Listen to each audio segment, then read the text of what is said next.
Hello, my name is Nate Weasler, and I go to Wynot Public Schools. Interesting elements about me are I have 2 sisters and 1 brother. I am a Catholic. I like to participate in extracurricular activities, such as band, choir, football, basketball, track, speech, and 1-act. I love watching the NFL and NBA on TV. My favorite teams are the Los Angeles Chargers and the Oklahoma City Thunder. The last and most important thing to know about me is that I love nachos. Now that you all are familiar with me, let's get to the purpose of this speech.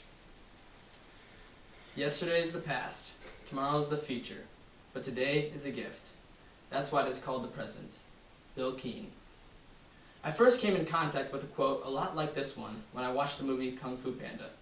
Master Oogway, the wise turtle in the movie, said to Po, the young panda destined to be a dragon warrior, "Yesterday is history, tomorrow a mystery, and today a gift. That is why it's called the present." When I first heard this quote on the movie, all I thought was that it was a good play on words. However, after seeing the movie a couple more times, the quote seemed to pop out at me more. I started to think about what it actually means. I became so interested in it that I looked up the actual author of the quote. His name is Bill Keane. He is a famous cartoonist in the mid-late 1900s. I began to search deeper into the purpose of this quote. Breaking the quote down piece by piece, I soon came to a conclusion. The meaning of this quote, I believe, is very significant.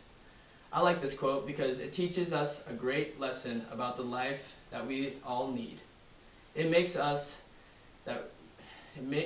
that you should live in the moment. If you think about it, this quote specifically states, "Yesterday's the past." This part of the quote tells you to put the past behind you because you never change the past. If you dwell on your mistakes instead of learn from them, you will never move on in life.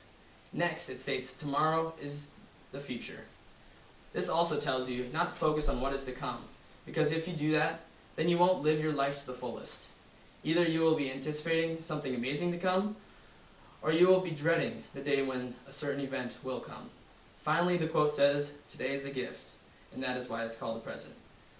This last statement summarizes the quote as a whole.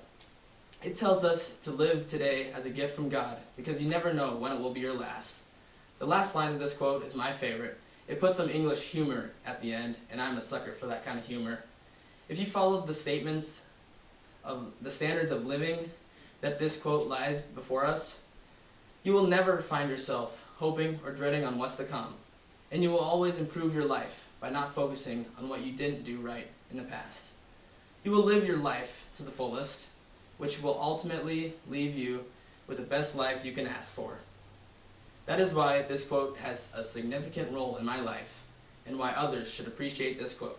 After all, you are not dwelling in the past or looking ahead to the future, but living in the moment.